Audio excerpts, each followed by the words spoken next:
Hi, this is James DeMatteis, and you're listening to the Captain America Comic Book Fans Podcast.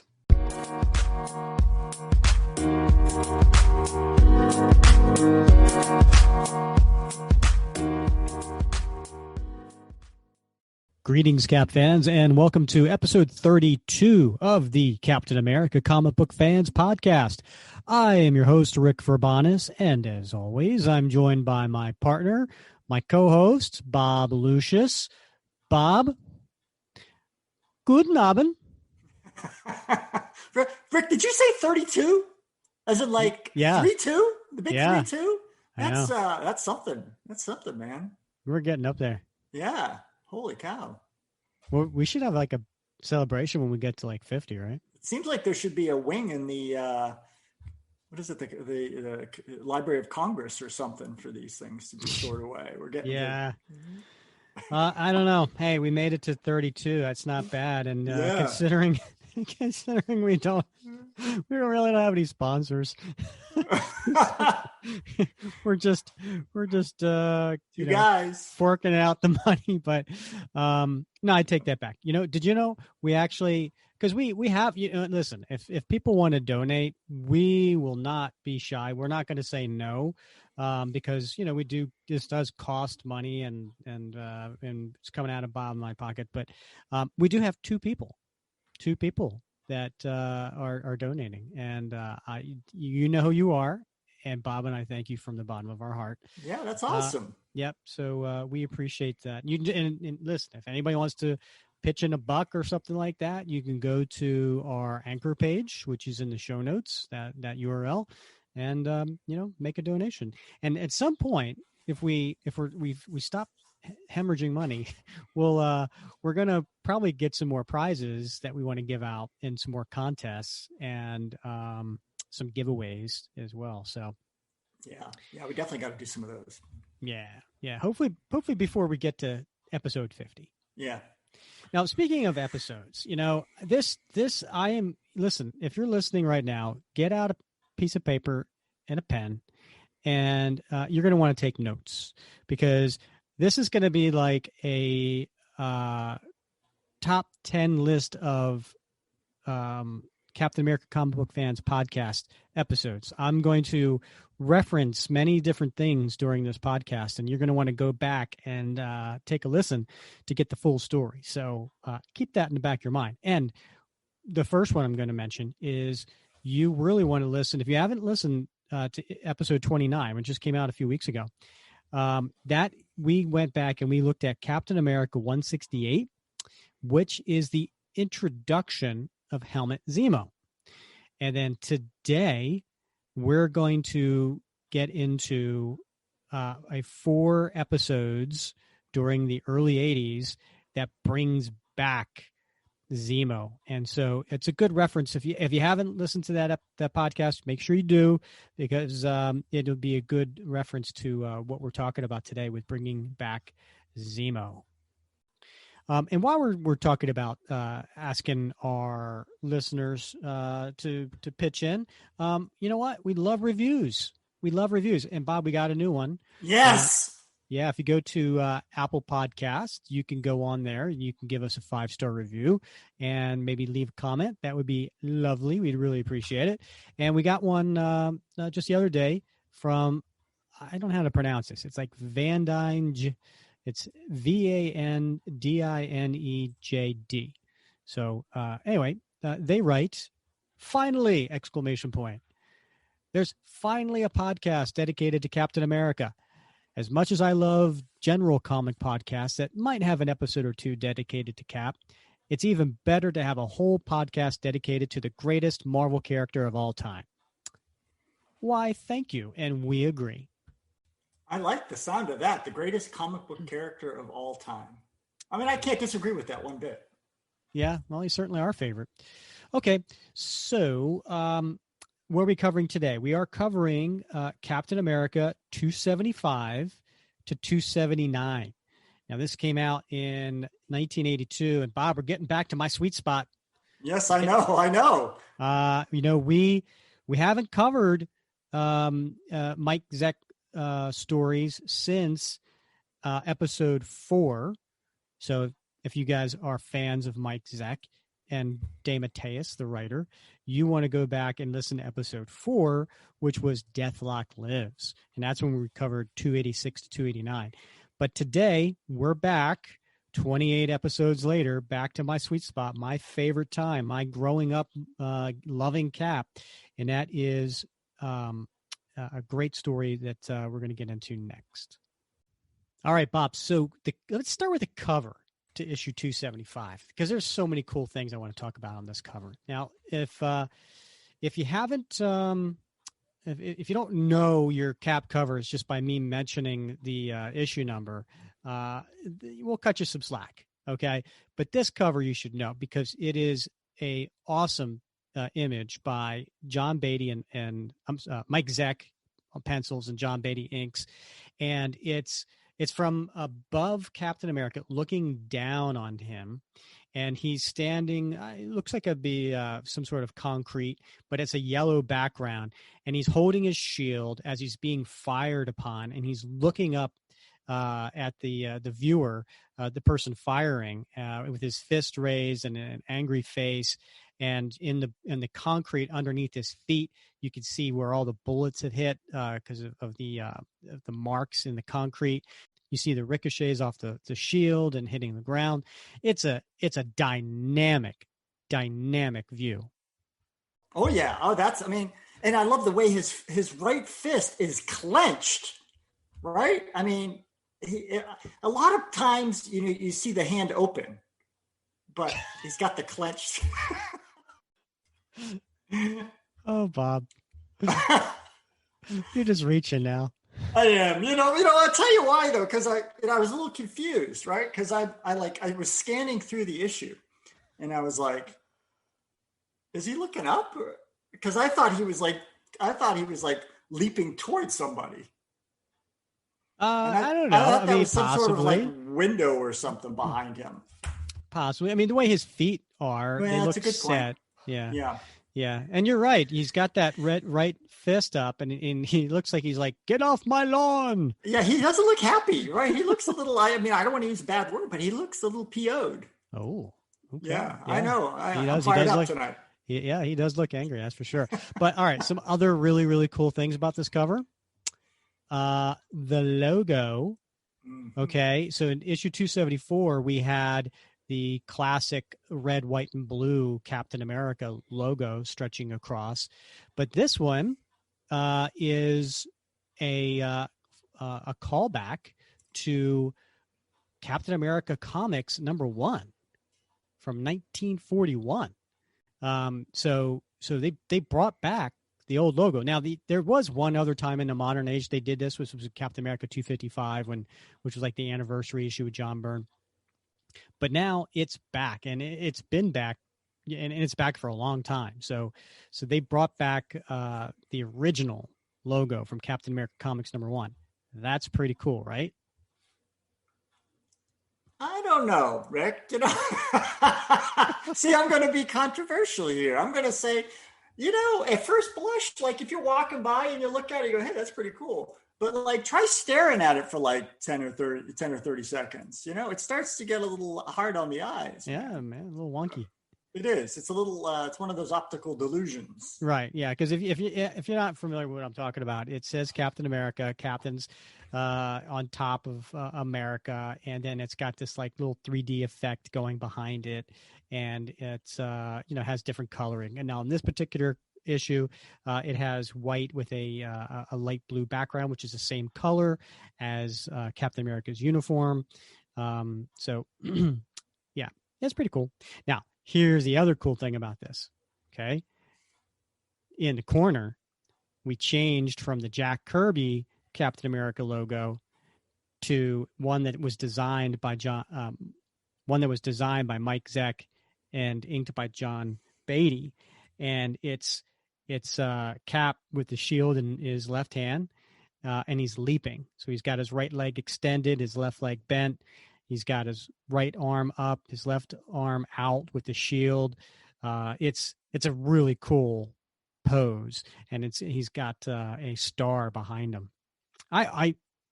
This logo just screams my childhood, Yeah. my adolescence. I love this logo. This belongs not just on a t-shirt.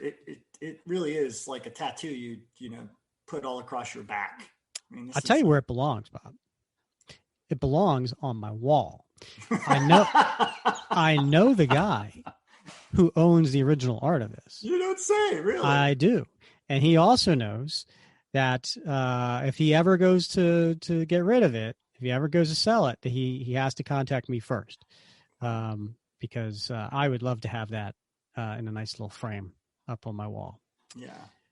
All right. So that's the cover. And we already kind of mentioned the creative team.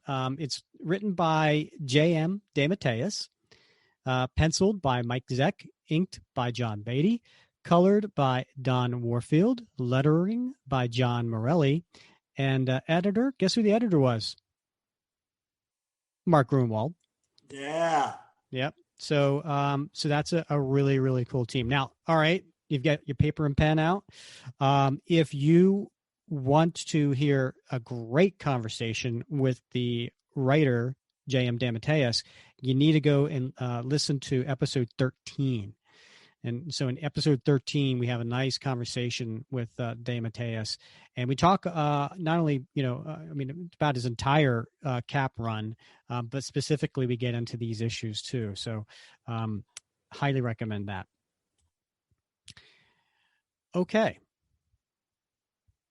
Let's get in to the first page. Now, the first page we have, it's really cool. It's a yellow wall, and you see parts of Captain America coming through the wall. And he looks like a man on a mission, shield first. And he's coming through this yellow wall, and he only parts of his body, most of his torso, his right knee, his right hand, and of course his left with his shield. So it's a really interesting image, and it reads, "Witness an astounding sight: a red, white, and blue garbed figure walking through a wall. But when the wall is in the Manhattan headquarters of the ultra-secret government agency called SHIELD, and the figure in question is the legendary Captain America, perhaps it's not so astounding after all." And the title to the story, Yesterday's Shadows. And so he is entering a SHIELD base, and so some SHIELD soldiers, come to meet him. And we have a lady saying, "Captain, we've been expecting you, but is something wrong? You look perplexed." "No, Miss Runstetter, I'm fine. It's just that I'll never get used to that holographic projection disguising the entrance to the SHIELD headquarters. I guess I miss the old days when you had to go to get in here was a quaint little barber shop. Pick your favorite chair and get lowered away. Remember those? Some of the older issues. That's how you got into the SHIELD headquarters, going to the barber shop." So Runstetter says, "The old days are gone, I'm afraid. You must admit, this is more efficient." "So they keep telling me. At any rate, how goes the investigation?" "Slow. We've been running tests on the remains of the creature that attacked you a few weeks ago," and that would be in episode 270. "And frankly, we're baffled. It's like nothing we've come across before. It seems to be alive, somehow, even in that melted state. But don't ask me what kind of life. We think that vermin character who attacked you later the same night holds the key to this." And so what they're looking at is a large tube, and inside it is like this pinkish, purplish looking material. It's almost like dirt or mud, clay, and it's huge. And Cap says, "I hear he's been less talkative. While I've got you here, Miss Runstetter, there's something I have to say. A while back, when you were running a psychic scan on me, I was extremely rude to you, and I want to apologize. You see, I was under quite a bit of pressure at the time, and it's all right, Captain. I understand." He's referencing issue 268. "I'm sure it's not easy being you."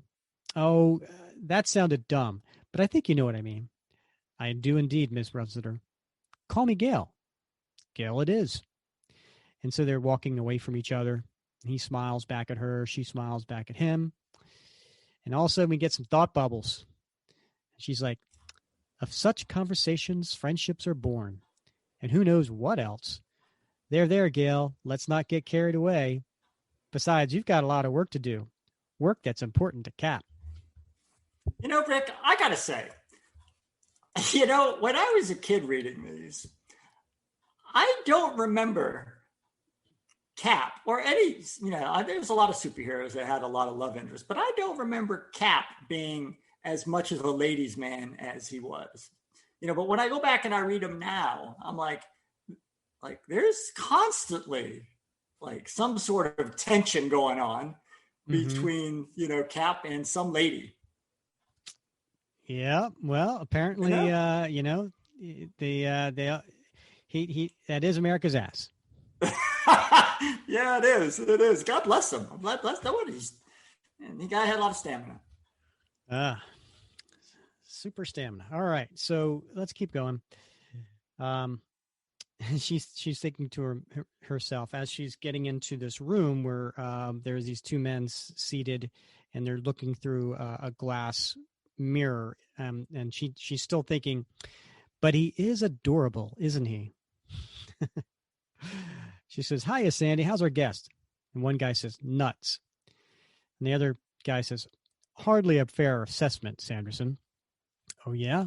Then how would you describe him, Doc? And then we see that they're watching Vermin. Now, for people who don't remember Vermin, he was a half-man, half-rat creature that DeMatteis created. And you may know him, if you haven't read all the Cap issues, you may know that he kind of got a little bit more popular when DeMatteis used him in the Hunt, Kraven's Last Hunt versus Spider-Man. But so he's on his knees and he's praying. And the doctor says, Vermin is a tortured soul whose life has dealt him severe and unusual psychological blows, not the least of which has been his transformation into a creature, half man and half rodent. Oh, masters, you said you wouldn't abandon me. In other words, Doc, he's nuts. Please don't leave me here with all these crazy people, please. Elsewhere in the S.H.I.E.L.D. complex, so Cap walks into a room, and there we have Arnie sitting by the side of Michael. And they keep referring to as his roommate. But while it was never, said, DeMatteis admitted that, this was a gay couple, which probably was a first in Marvel Comics. And so there's Arnie Roth. Now, again, if you didn't listen to the DeMatteis interview, Arnie was a childhood friend of Steve Rogers. Now, this is more believable because, again, this was written in 1982 and, 40 years later. So Arnie's going to be, in his 50s, right? Maybe even late 50s. And, he's a heavy man, balding, but he figured out that Captain America was Steve because he could, tell by looking at him that it was his childhood friend. So he approached him several issues ago, and there's been some problems. Now, what happened was, was it issue 270, I think? Arnie's partner, Michael, his consciousness was put into some sort of mutate and fought Cap, and somehow he was safe. But he's recovering from that. So that's where he is. He's at the S.H.I.E.L.D. headquarters. He's in a hospital bed recovering, and Arnie's by his side. And Cap says, hope I'm not interrupting anything. Cap, hey, it's great to see you, buddy.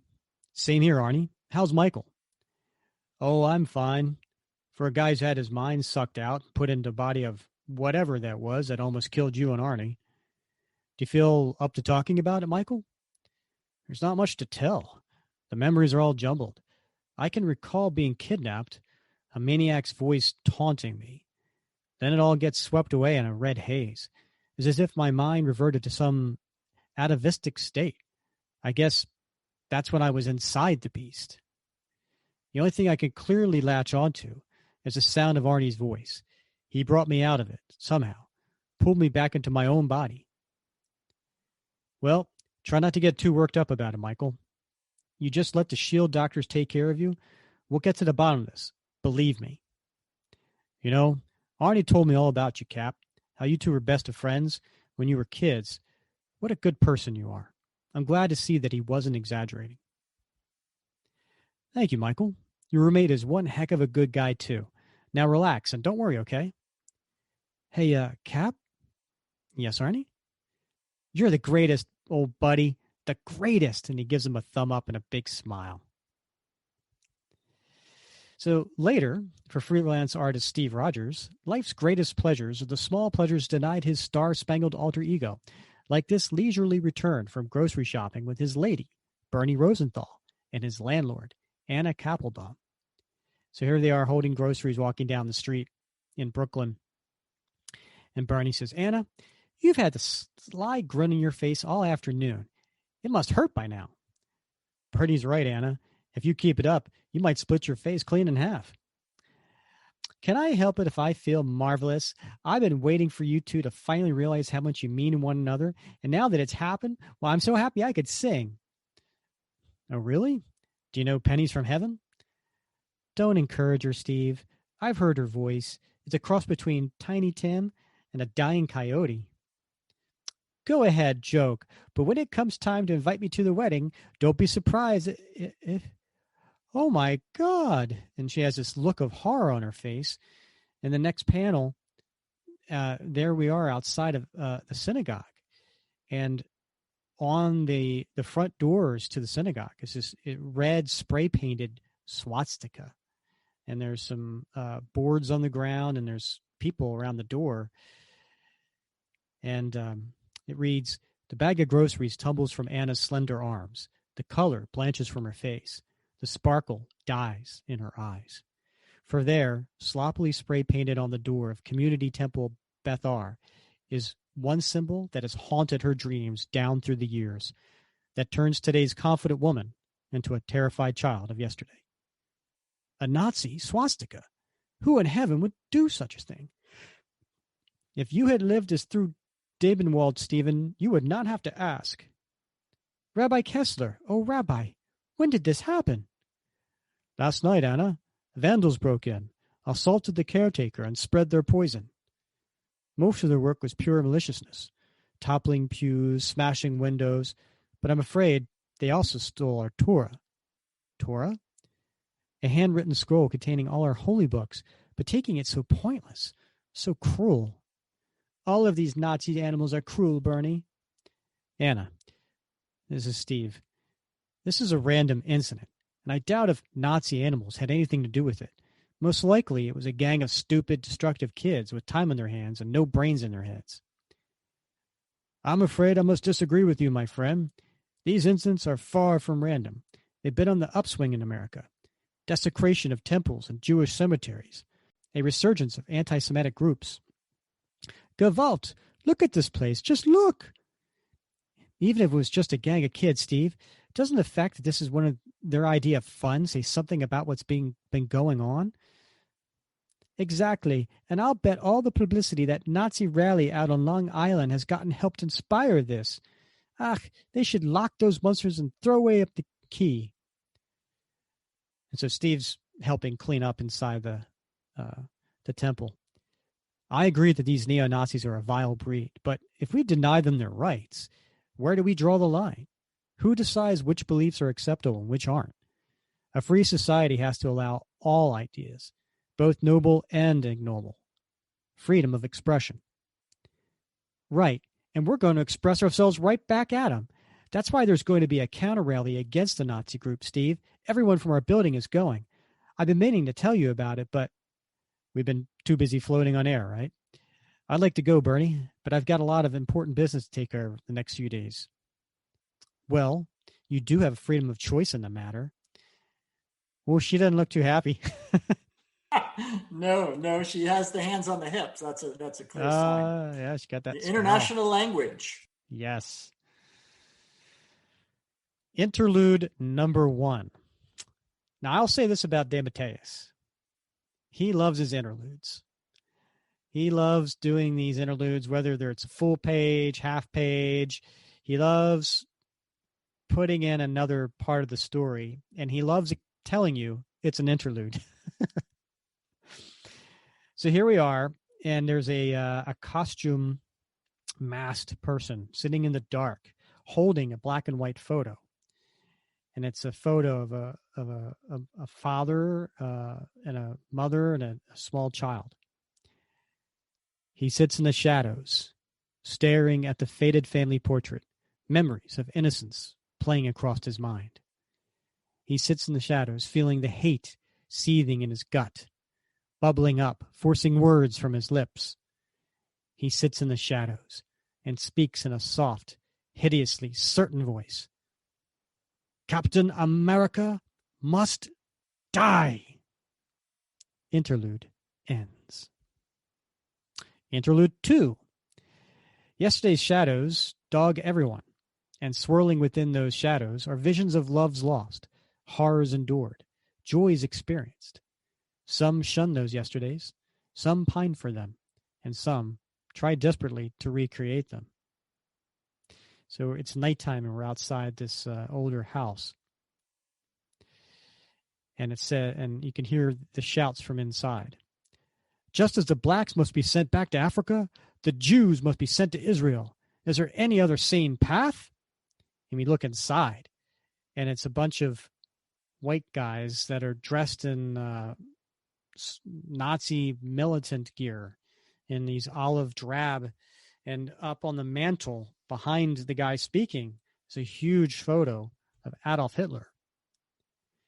And he says, "We must separate the races. We must improve the white man's lot. We've carried the weight of Zionist lies long enough.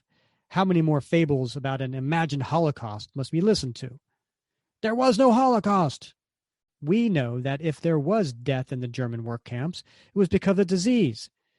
If there was crematoriums, it was to stop the spread of the disease by burning the bodies of the dead. It's time we made the world aware of this truth. It is time. It is time." And somewhere in the black heart of yesterday's shadow, where evil drifts undying, there is laughter as they focus on the face of Adolf Hitler in the picture. Interlude 2 ends. Interlude 3. So here we are in Harlem, and the Channel 2's news van is there, and some other reporters, and we're outside of a church, and it says, "They flock to this small Baptist church in the center of Harlem from every newspaper and television station in the city. Cameras whir and click. Reporters' pens dance through bent notebooks. As Samuel Wilson, known more popularly as Captain America's ex-partner, the Falcon, takes a trembling step into a new life." And there's Sam up at the podium. "And so I'm declaring myself a candidate for Congressman Martin Alva's seat in the House of Representatives." He'd be less nervous if he were facing a room full of supervillains. Then, at least, he'd be on familiar ground. But his sister Sarah is there beside him, as is his campaign manager, Carol Davis, and this is something he wants to do with all his heart. So he forgets his nerves, and he plunges ahead. "I think it would be simpler if I just opened the floor to questions. Mr. Williams of the Daily Bugle?" "Yes. You've said very little about your dual life as the Falcon, Mr. Wilson." "Not much to say. I was never what you'd call a big fish in the superhero pond, and I feel I could help my people more directly, more constructively, by speaking for them in Washington." "I see. But do you really believe that the people are going to elect a former criminal?" "Criminal? You were the focal point of a highly publicized trial a few years ago, weren't you? Snap." And this was the trial of Sam Wilson in issue 191. "Now you listen here, mister. That trial is public record. I was cleared of all charges by a federal court," and he looks flustered. He looks angry. "The past is dead, man. Dead and buried. Most folks around here don't even know I'm that Sam Wilson. All they know is that I care about them. All they know is," and his campaign manager comes up to the microphone. "I think that's all we're going to have time for, gentlemen. We've got some refreshments in the rear if you're interested." Most of the reporters go for the donuts and coffee. most. And then we have Peter Parker, who was there for the Daily Bugle to take photos. And he says to the reporter, "What's eating you, Williams? You came down a little hard on him, didn't you?" "Too easy, if you ask me. I don't buy that past is dead rap from Nazi war criminals, and I'm not buying it from upstanding citizen Sam Wilson. He was slime back then, and he's slime now. And one way or another, Parker, I'm going to nail that sucker's butt to the wall." Interlude 3 ends. Now, I am going to just pause here. So over the next several issues, there's a backup story in each one of these comics by DeMatteis, Zeck, and Beatty. And it is a Sam Wilson story that explores where this story goes. And it's the story of Snap Wilson. And it's a retelling, retconning, if you will, of Sam Wilson's origin. Now, if you've got that pen and paper handy, you're going to want to go to listen to episode 14 of the podcast, because we dive deep into the origin of the Falcon, and we talk about issue 117. We go a little bit further, as I mentioned, issue 190 when he was being on trial, and then we cover these back stories in these issues. So if you want to hear those, I highly recommend you go into our deep dive of the origin of the Falcon in episode 14. So here we are. We've got Steve Rogers in a suit, a business suit, holding his portfolio. And it's Midtown Manhattan later that week. And he's going into the Bennett advertising firm.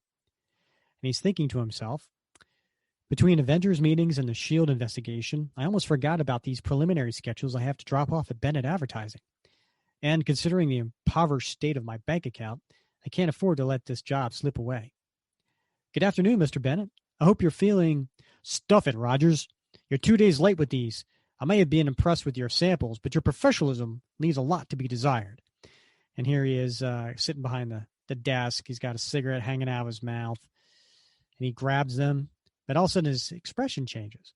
"Hey, these are good. Very good. Learn how to meet a proper deadline, Rogers, and we might just have a place for you here at..." "Mr. Bennett, Arthur Grossman just called. He's on his way over to discuss our handling of his account." "Grossman? You call that old Jew back and tell him he'll come over when I want him to come." "Rogers?" And Steve, he looks mad again. And he's taking the art that he brought to Bennett to show him, and he's ripping it in half. "Good heavens, man, what are you doing?" "I keep thinking we rid the world of people like you 40 years ago, Bennett, but you just showed me I was wrong." And he storms out. And Bennett thinks to himself, "We? Funny, he doesn't look Jewish." I think DeMatteis was having a little fun there.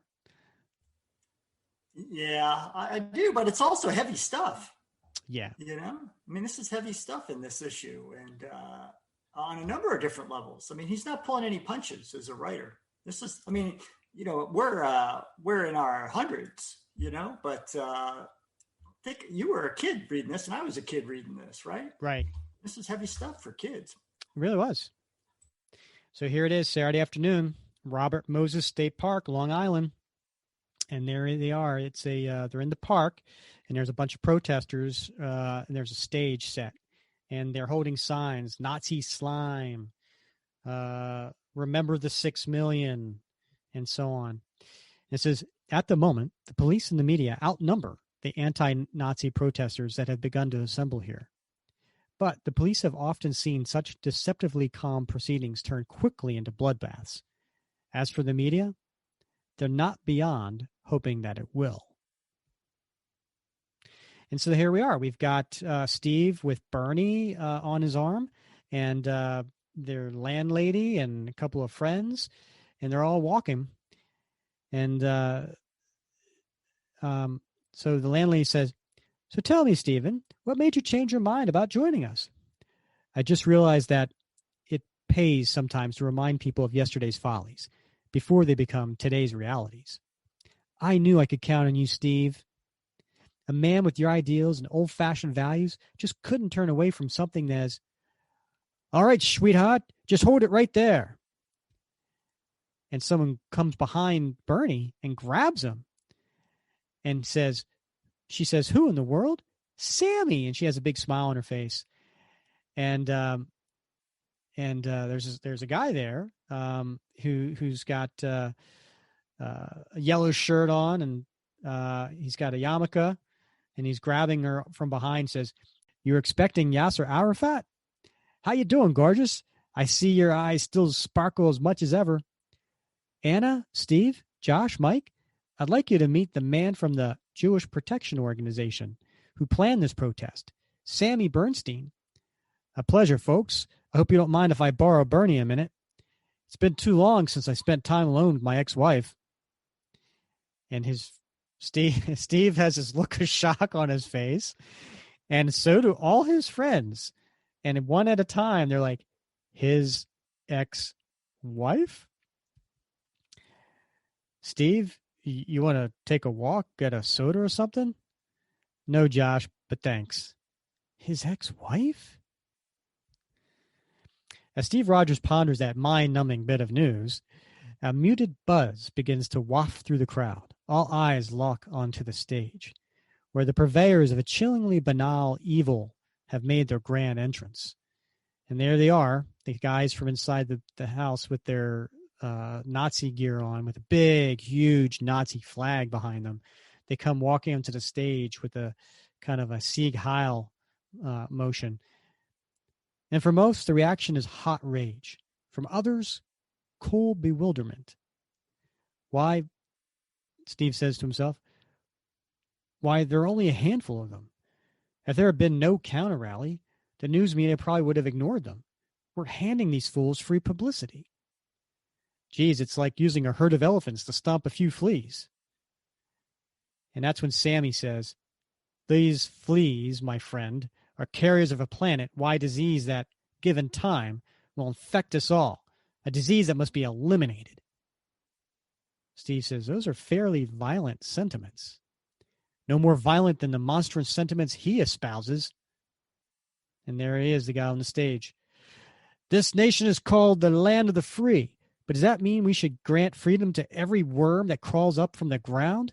Does that mean that the blacks, with their delusions of equality, and their Jews, with their myth of the 6 million Holocaust victims, should be allowed to walk beside us on the street, to teach our children, control what we read in the newspapers and see on television? I say no. It's time the superior white race prayed for salvation, secure in the knowledge that God does not hear the prayers of a Jew, and he gets hit in the head with a bottle. And Steve looks upset, and he says, are they crazy? Throwing things like that? Bernie, you said this was going to be a peaceful demonstration. It was supposed to be, Steve. Well, from the look of things, it's not going to stay that way. And sure enough, the Jewish Protection Organization starts trying to get up on the stage, and the police are holding them back. Your friend Sammy is doing a masterful job of whipping his group into a frenzy. Look, they broke it through the police barricades. They're out for blood. And sure enough, Sammy gets on the stage.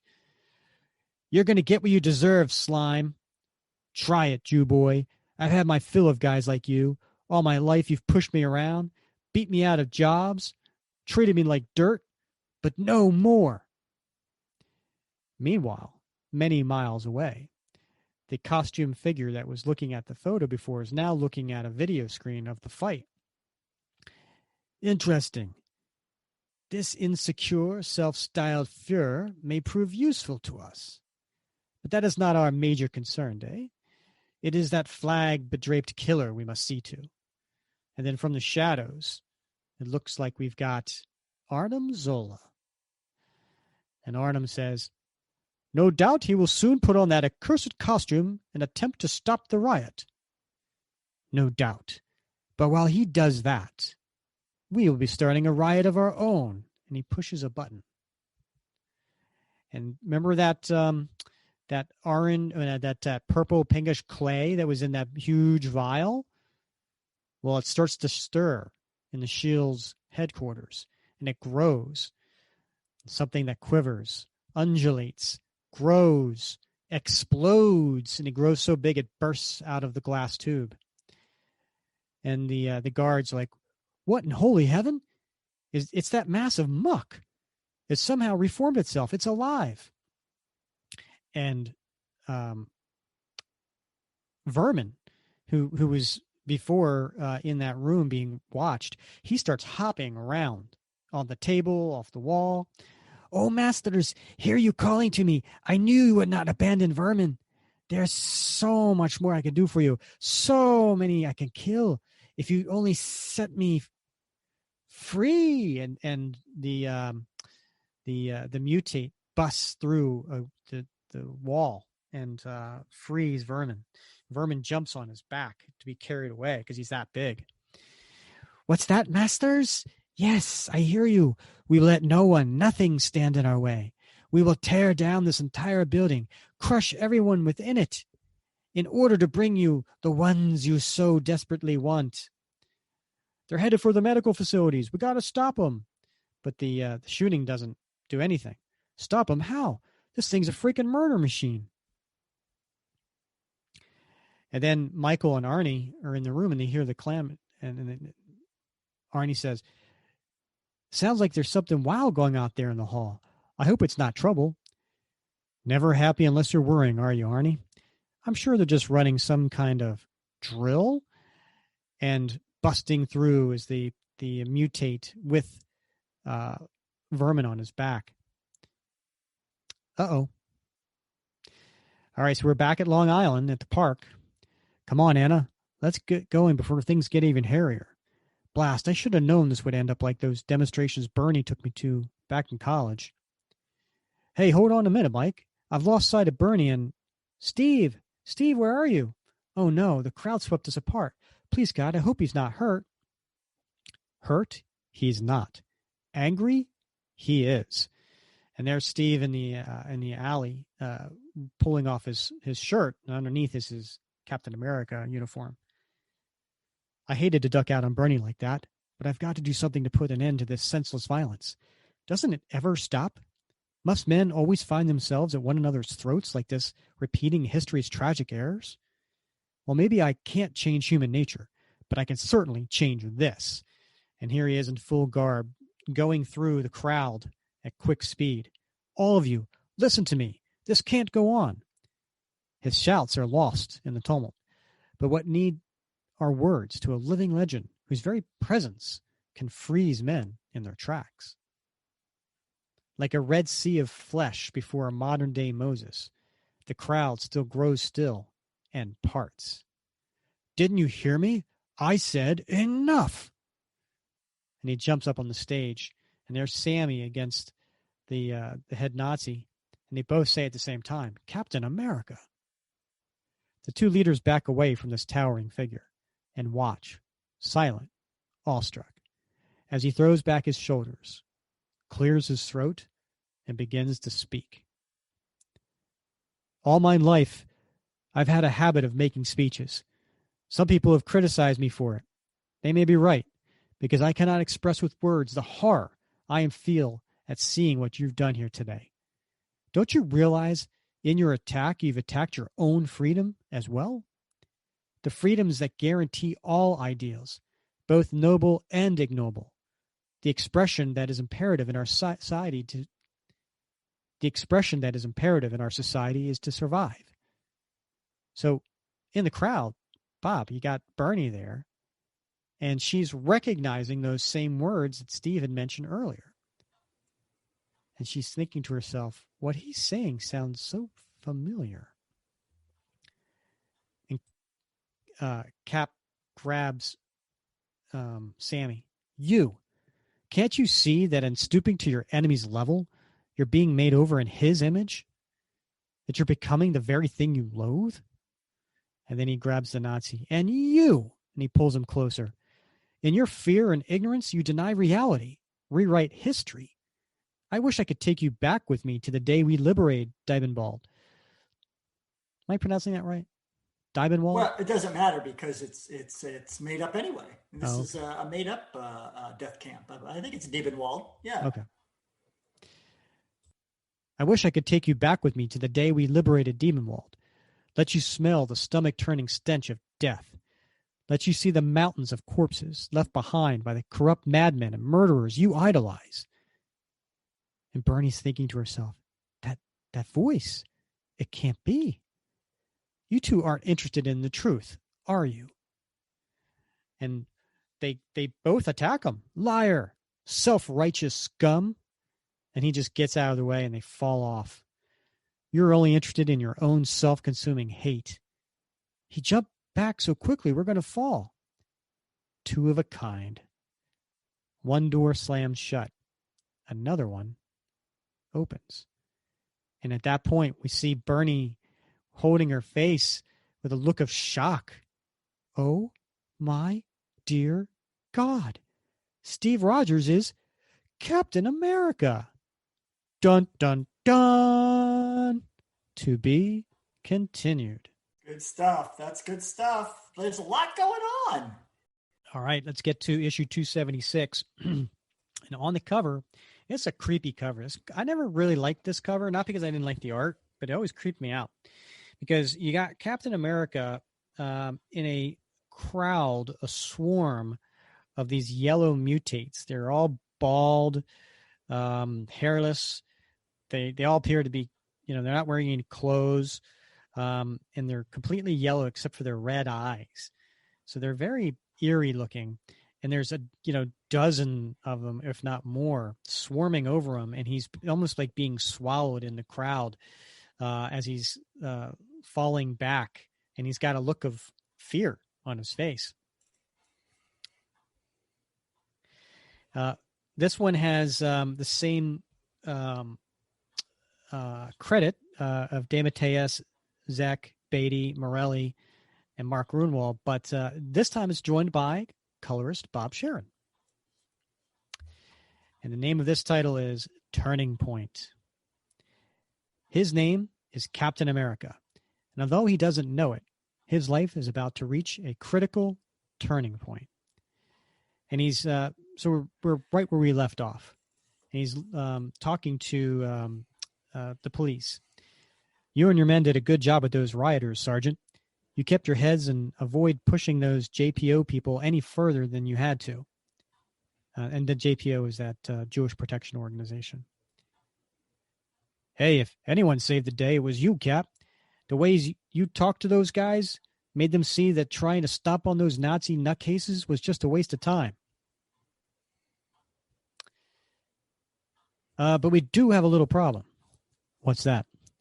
The two leaders, that JPO guy, Bernstein, and that Nazi crackpot with the shifty eyes, they managed to take off while my men were making arrests. And we see the aforementioned Nazi leader, and he's got a pistol in his hand. And he's like, so, that stupid Jew got away too. Probably hiding in the bushes somewhere. But not me, not Harry Todd.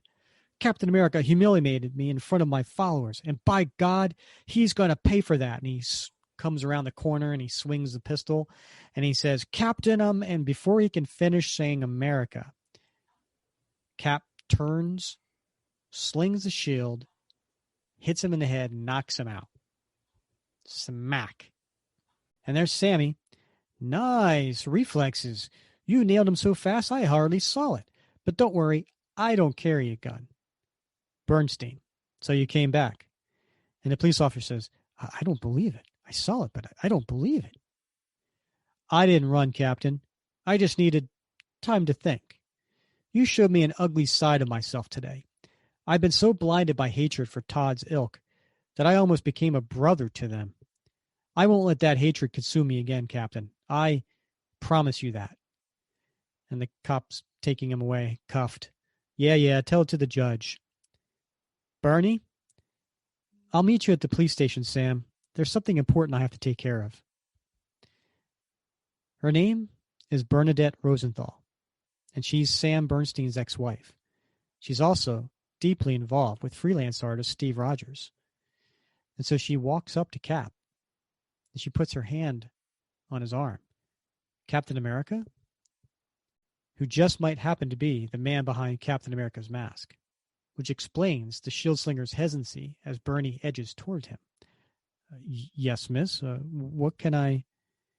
And then she takes her hand and she looks him straight in the eye and touches his chin. And he sees the look of recognition. And he says, she knows, as she walks away. Interlude. And here we are at a office building. And it says, listen up, gentlemen. And we're at the Coalition for an Upstanding America. We've been racking our brains about this new campaign, trying to hit that nebulous something that will touch the American psyche in all the right places. Well, I think I've got one. Got what, MacArthur? So there's a bunch of you guys sitting around a round table, smoking, drinking, and they're having a meeting. But this guy, MacArthur, has a tripod there with an art board, but it's covered so you can't see what's underneath. And he says, a spokesman whose very presence on our billboards and TV spots will assure people that the coalition is more than some collection of uptight kooks and religious fanatics. Gentlemen, I give you Captain America. And he lifts up the cover, and it says, and there's a picture of Cap, and it says, America as it once was, America as it could be again. Interlude ends. So we get to the next page, and it's dusk. And there's Steve in his civvies, and he's walking with his hands in his pocket on the street to the apartment complex, and he looks down. He wanders alone through the streets of Brooklyn Heights, confused, heartsick, and more than a little afraid. To walk in that door, to walk up those stairs, would mean a confrontation he just isn't certain he could bear. And he stands there with his foot on the step and he looks up at the apartment complex. He weighs his options. And as he's looking up, Bernie is looking out the window. And Cap just puts his head down, his hands in his pocket, and he turns away. He chooses retreat. And just then, Bernie comes bursting out the front door. Steve, wait. And by the way, just want to point out, Bob, that particular page we just went through, which is a very nice, quiet moment, and I think a very tender moment, and shows a side of Steve that we don't normally see. I was very fortunate enough to get that not a few months ago. So I actually own that page, which, as a big Cap fan and a big Zeck fan, I was very excited to get. So she says to Steve, I can't believe you were going to walk away like that. To tell you the truth, Bernie, I can't believe it either. I guess I was scared. You were scared? And they start walking on the sidewalk. Steve, you're who you are. What have you got to be scared of? Now, me, I'm shaking in my little fry boots. But why? My God, Steve, it isn't easy realizing that your boyfriend is a flesh and blood legend. No, I suppose it isn't. Don't worry, Bernie. I can understand why you want to end our relationship now. I think, what are you talking about? My mind may be boggled to the nth degree, but you're still Steve Rogers, still the man I love. Why in the world would I want to end what we have? My love for you is too special, Steve. Maybe now it's more special than ever. Unless, of course, you feel you can't trust me with your secret. Of course I trust you, Bernie, but I thought, what about Sammy, your ex-husband? That's just what he is, Steve. Ex. We're good friends, and that's all. Then why did you ever tell me about him? My marriage was a very painful time in my life, Steve. I just wasn't ready. And he moves in closer, and her voice trails off as their eyes lock, and she pulls him close, and they're about to kiss. But then, Steve Rogers, someone yells. Runsiter? What is it? What's wrong? It's the SHIELD agent, Runsiter, but she's in her civvies coming out of a car. I'm sorry to interrupt, Steve, but we've got trouble at the shop. The boss needs to see you, fast. But Bernie says, it's all right, Steve, you go ahead. Are you sure, Bernie? You bet. And then let's move. And she, as he's pulling off in the car, she kind of looks up and kind of like, oh boy, what have I got myself into? So soon at SHIELD headquarters, they're reviewing the video of what happened earlier. And it's the mutate grabbing Arnie and Michael. Not a pretty sight, is it? That thing just plowed through our guys and snatched your 2 pals away without working up a sweat. And he took that crumb vermin with him.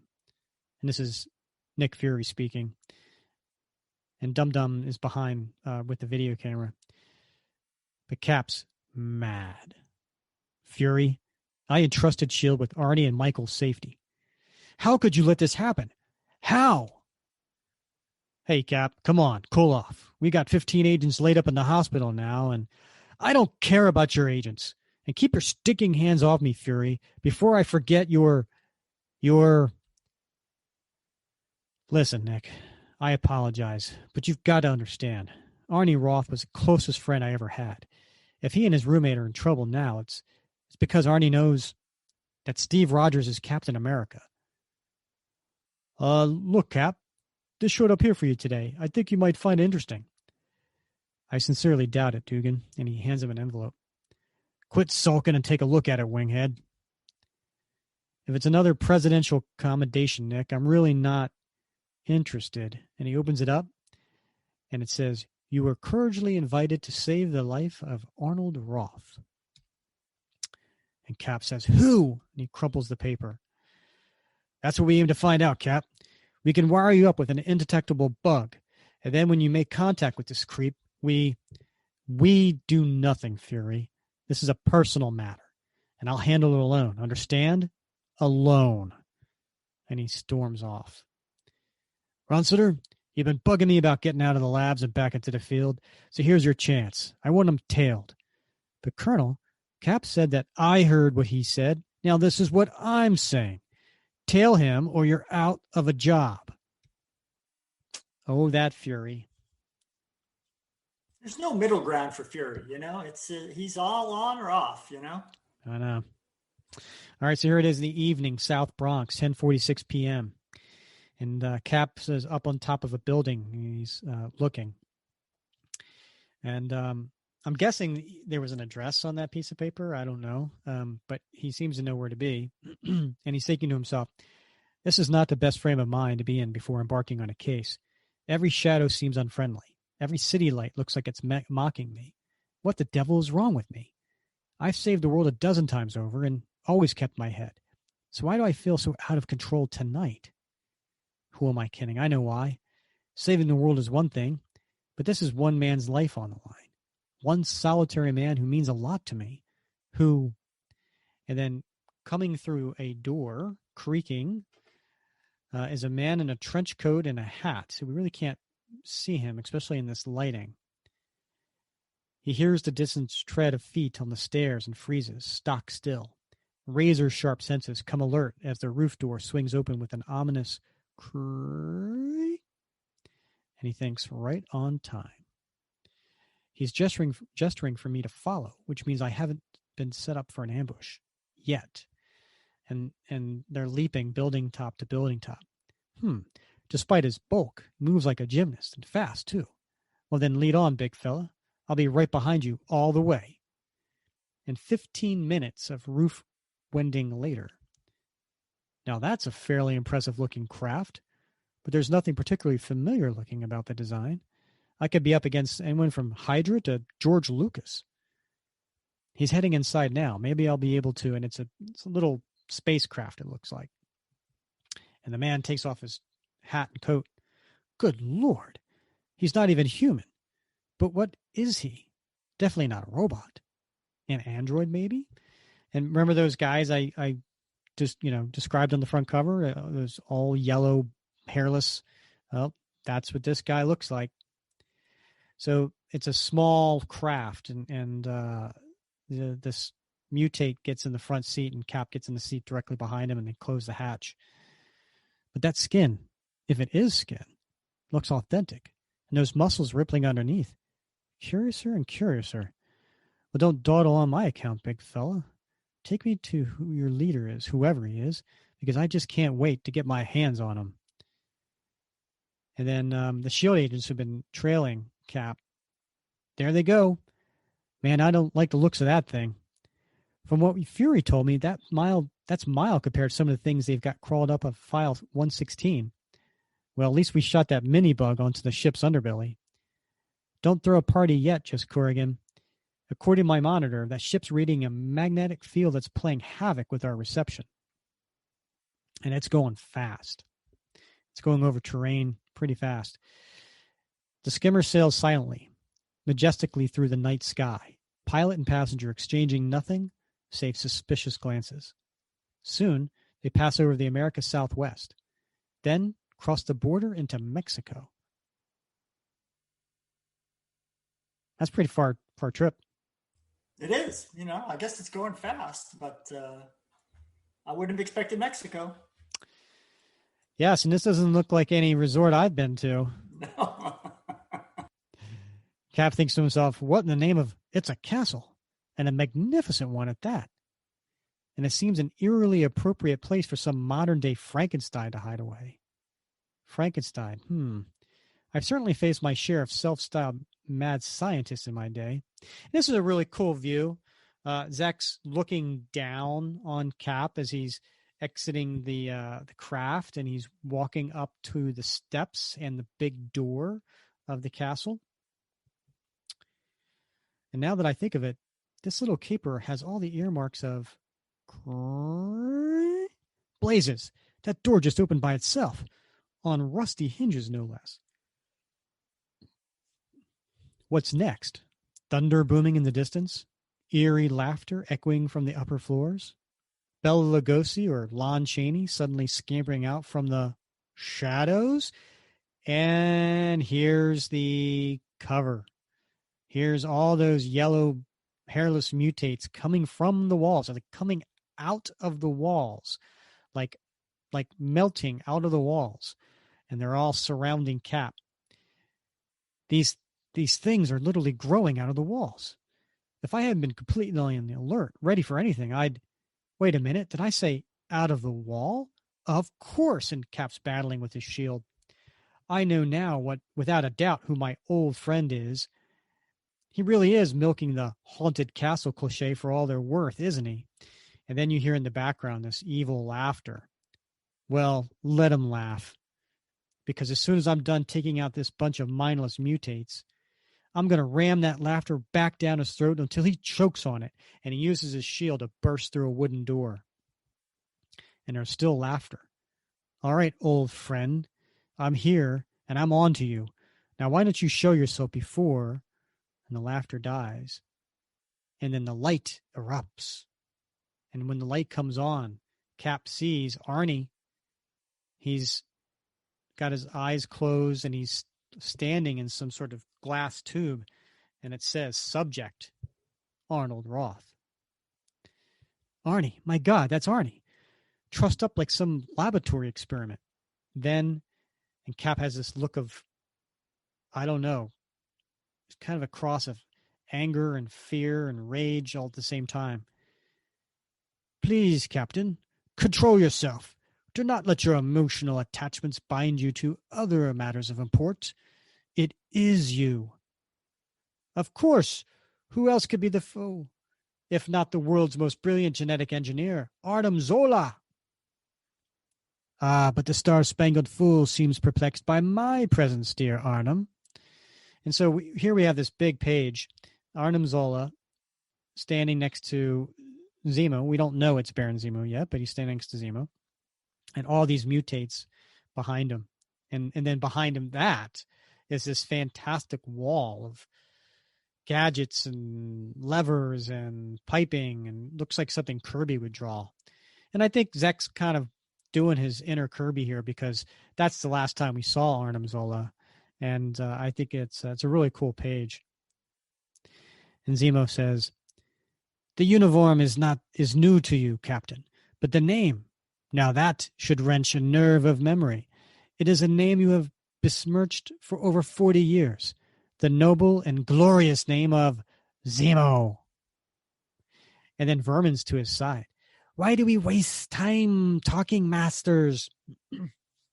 Simply give Vermin the order, and Captain America will die. To be continued. Yikes. I'm just missing Doughboy. I was just thinking, that full page splash, it had a lot of great, interesting characters, but no Doughboy. And I was thinking to myself, the book's great, story's great, but it can never go wrong with a little Doughboy. Well, you're going to get your your wish. All right, let's get to issue 277. All right, this is a pretty cool cover. We have Captain America chained to a wall in a dungeon, dark dungeon, at the top of it looks like an entranceway, steps. You've got Zemo and Zola standing in the entranceway. Oh, and by the way, if that wasn't creepy enough, there's some yellow tentacles coming from off panel at Captain America. And it says, Prisoner of Zemo. All right, same credits as before. And it says, in a shadow-shrouded castle somewhere in Mexico, Captain America must face his past and himself in thy image, which is the name of the title. By the way, in thy image, for all the Star Trek fans out there. So in thy image was the pilot episode. There was going to be a Star Trek Phase 2 series, television series in the late 70s. And it was titled In Thy Image. They ended up not doing that and ended up making Star Trek the Motion Picture movie instead.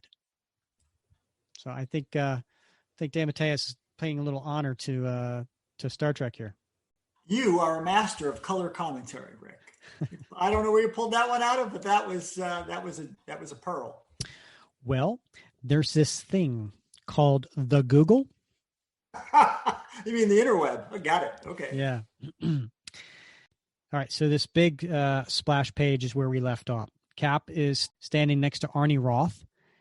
And you've got Zemo and Zola and Vermin, a whole bunch of mutates. Cap looks a little outnumbered here. And Zemo says, the look of astonishment on your face, Captain, is worth all the months of careful planning.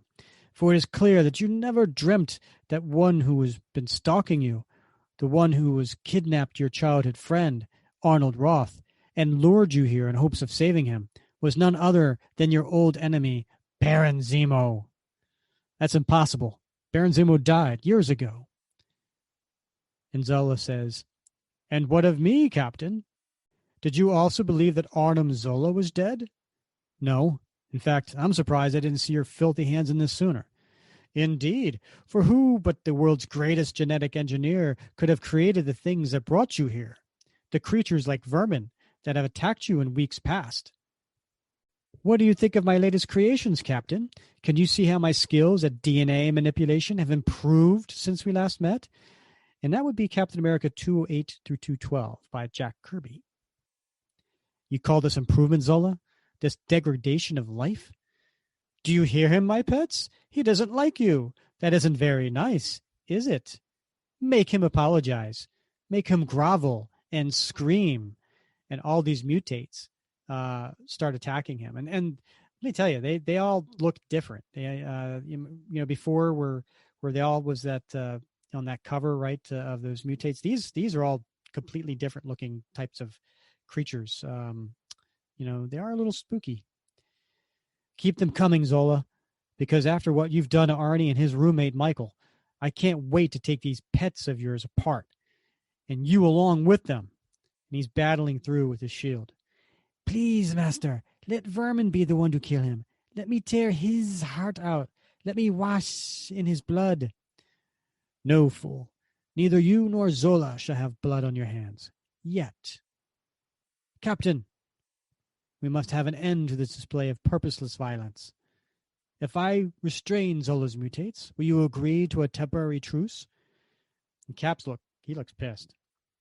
And he's like, I don't make deals with scum like you. Then let me rephrase, or your dear friend will meet a grisly death.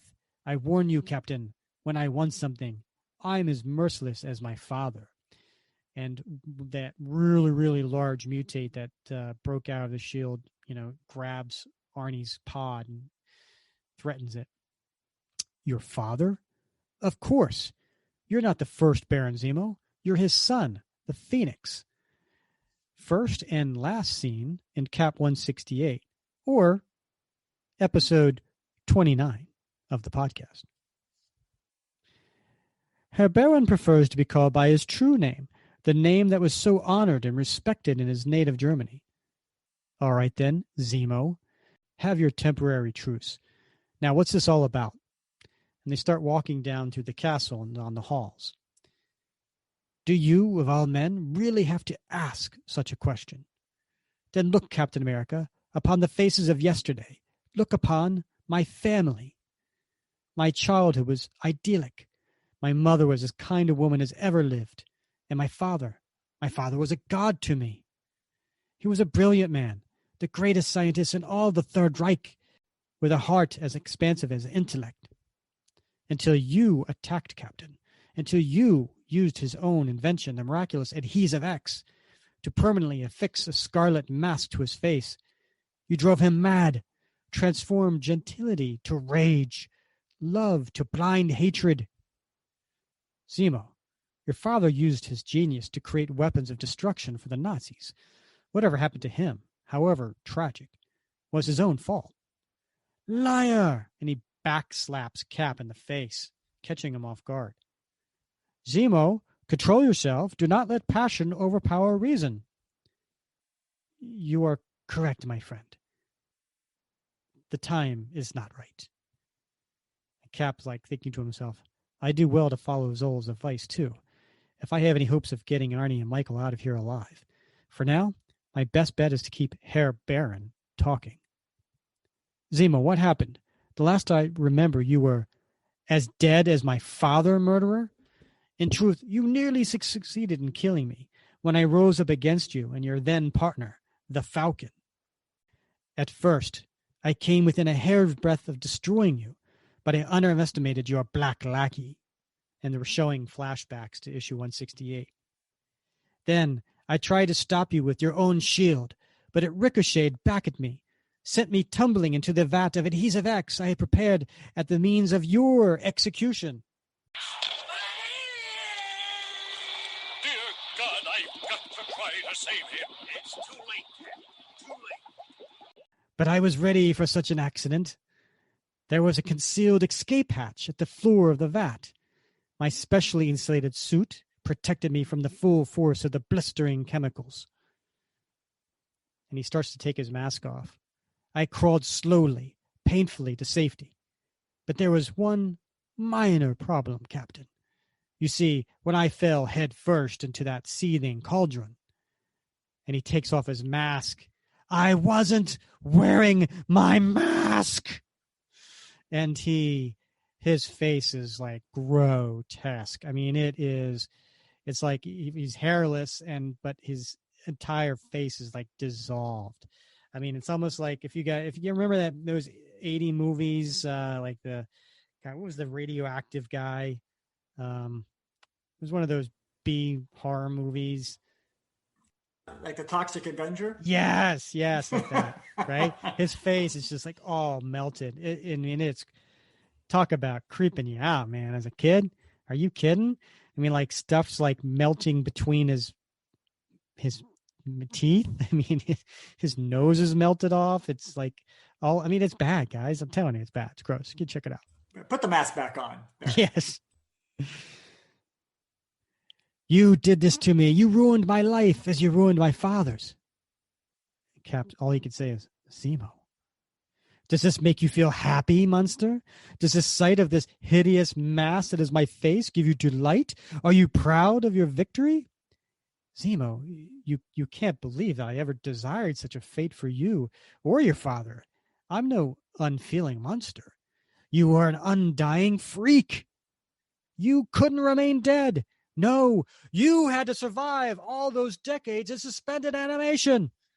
You had to return to haunt me, to stand as a constant reminder of my family's loss and shame.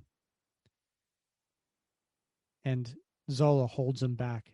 Herr Baron, please. All men, however strong, have vulnerabilities, soft spots in their psyches that require only the slightest pressure to collapse. Captain America is no different. Words he spoke years before come back to haunt him. The Avengers revived more than an out-of-sync soldier when they freed me from that iceberg. What do you mean, Steve? They revived a whole generation's hatreds. Hatreds that should have been left frozen a quarter of a century ago. And glazing into eyes twisted by those hatreds, he wonders if he can ever truly convince himself that he is blameless. It is all for the agony that you have caused him that I have joined forces with the Baron, with him who has become my first and only friend. Silence, Zola. It is for me alone to speak of my repayment. And a fitting repayment it shall be. You see, Captain, I have not been far from you since our first encounter. I have been your constant shadow. The night wind whispering at your back, and he puts his mask back on, and he hits a dial on some screens, and then some images start to appear. I have taken the time to study both the living legend and the man. And you could see he knows he's Steve Rogers. And Cap's eyes light up. So then we see images of Bernie and Anna and Josh and Mike and Sam. I have seen you rediscover old friends like Arnold Roth and reach out for new ones. And I have watched, sick at heart, as you have groped tentatively for a woman's love to sustain you. In recent months, I have witnessed your feeble, faltering attempts to build a normal life for Steve Rogers, a life as simple and blissfully ordinary as the one I knew as a child. I have no grandiose plans, Captain. Ruling the world, reviving the Third Reich, these things hold no appeal for me. My concerns are more personal. I want to destroy Steve Rogers. I want to deny him the happiness, the love, the normalcy that has been denied me. And I have the means to do it. Herr Zola, if you will. And just then, Arnim Zola, with who, well, we thought was Arnim Zola, starts to transform. With pleasure, my dear friend. How good is your memory, Captain? How well do you remember your first meeting with Arnim Zola and his shape-shifting creation, Doughboy? There he is, Bob. Yes! Doughboy. Yes! Do you recall? And by the way, if you don't know what Doughboy looks like, he looks exactly what he sounds like. He is a figure made out of dough, and it's bad. It's yellow. It's globby. He makes DC's Clayface look like a handsome man. That's true. Do you recall how Zola forced another of his organic servants to merge with Doughboy? He was the one creature out of thousands who dared to feel, to think, the one named Primus. And so here we are to this guy looks more like a man. He's yellow still, bald, hairless, but he has all the features of a man. Yes, Captain, it is Primus, who has been Zemo's ally in all this, not my accursed master. Although united with Doughboy, I used my greater intelligence to take control of him, to escape the fiery explosion which made ruin of Zola's castle back in issue 212. It was there, those ruins, that I first encountered my friend Zemo, searching for clues to the master's whereabouts, hoping to enlist Zola in his crusade against you. I convinced Zemo that I would be a far better ally, for not even the great Arnim Zola can do this. And he transforms into Steve Rogers. Looks exactly like Steve Rogers. He doesn't have any clothes, but he looks like Steve Rogers. And Cap freaks out. He yells, That's me. What are you planning, Zemo? What are you up to? Isn't it obvious, Captain? Primus is going out into the world to take your place. In the coming weeks, he will do all he can to soil, to infect, to eat away at the very foundations of the new life you have built. The devil he will. This is my life, you maniac. You haven't the right. And he goes and starts to fight Primus as Steve Rogers, who has put on some clothes by now. Since when have you considered rights? You who have sought out so-called evil, judged it guilty? And he hits Cap. And Cap's thinking, what's wrong with me? Why can't I dodge? Feel so strange. And destroyed it? Without once considering the ramifications of your actions? Well done, Primus, well done. And he knocks Cap down. No, you're twisting the truth. I've only done what I've had to do. And he falls unconscious. Fade to black. Interlude. So here we are at Bennett Advertising. As you can see, Mr. Bennett, the coalition has a lot riding on this morality and media campaign. And you want Bennett Advertising to handle everything, Mr. MacArthur? We're hardly a major concern. You're small, but your work stands out above the crowd. It's your care and craftsmanship we're after, Bennett. And he shows him the sign that he created, which had Captain America, and it says, America as it once was, America as it could be again. Then I'll do it, MacArthur, if I can get the particular artist I have in mind. You see, there's a young man I owe a favor. Sheila, get me Steve Rogers on the phone. Interlude ends. So we're back in Mexico. Remember the cover I told you where Cap was chained up to a wall in a kind of a dungeon? Well, here we are. But chained up next to him is Vermin. And then on two, looks like cement tables in front of him there's Michael laying there unconscious and Arnie laying conscious on their backs. And Cap's saying he's like, oh, I feel like I've been hit by an artillery shell. What's Vermin doing here? And up from above, looking down, is Zemo. Ah, you awakened at last. I trust the drug Primus surreptitiously injected you while you struggled didn't have any painful side effects. The man-rat has served his purpose. I've had enough of his foul smell and manner. He will share your grisly fate. And Arnie and Michael, what about them? Must they share my fate as well? Captain, they are your fate. My dear friend Primus, who has now left us to start his life as Steve Rogers, knew much of the real Arnim Zola's work. Together we have improved upon it. We are now able to transfer a man's consciousness directly into a mutate body. And that's just what I've done with your precious Arnie and Michael. Of course, they will be slightly disoriented in their new forms. Why, Zemo? Why do you have to drag them into this? Can't you just kill me and be done with it? I'm going to hurt you, Captain, as you hurt me, my mother, and my beloved father. Your friends will rise up, reborn as the sons of Zemo, and in the name of Zemo, they will strike you down. Unless, of course, and our sanguinary friend Vermin should destroy them first. Ah, here they are now, pained, confused, and ready for blood. And bursting in through a door, these two mutates, heavily armored, but the only thing that's really exposed is their brains. And you would think that would be sort of an important thing to armor. I mean, if you're going to armor anything, right? Yeah, we talked about this before, right? Was it the Deathlock Lives issue? I think.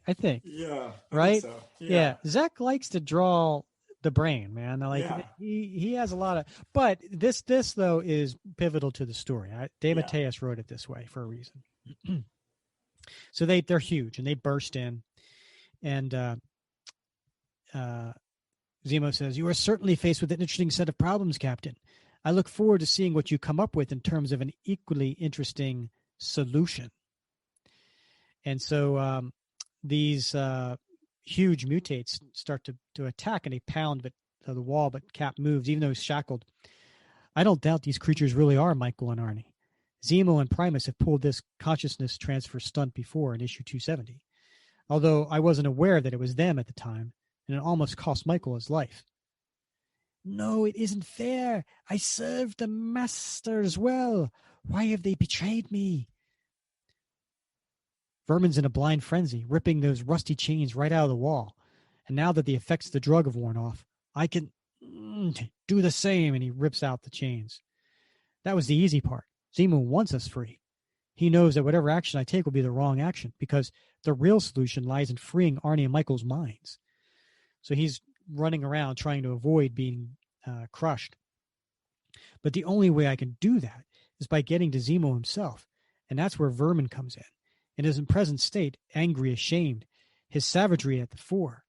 The man-rat is going to lash out the nearest representations of the masters who turned against him.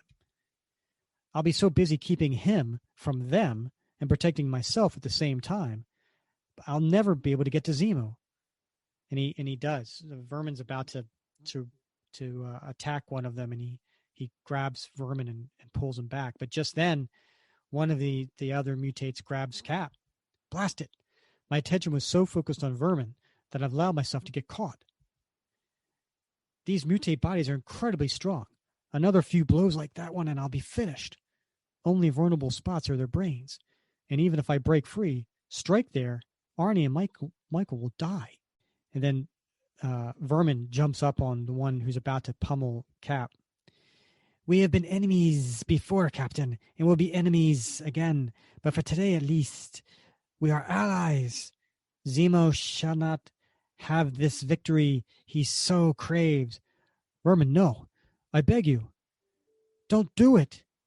And Vermin just slashes one of the exposed brains. And the mutate falls.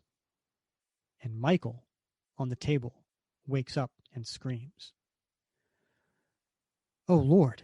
Michael just spasmed and shrieked as the mutate body toppled. That must have been the one with his consciousness in it. And now the other one's collapsing as if... And just then, Arnie wakes up and he screams, "Yeah!"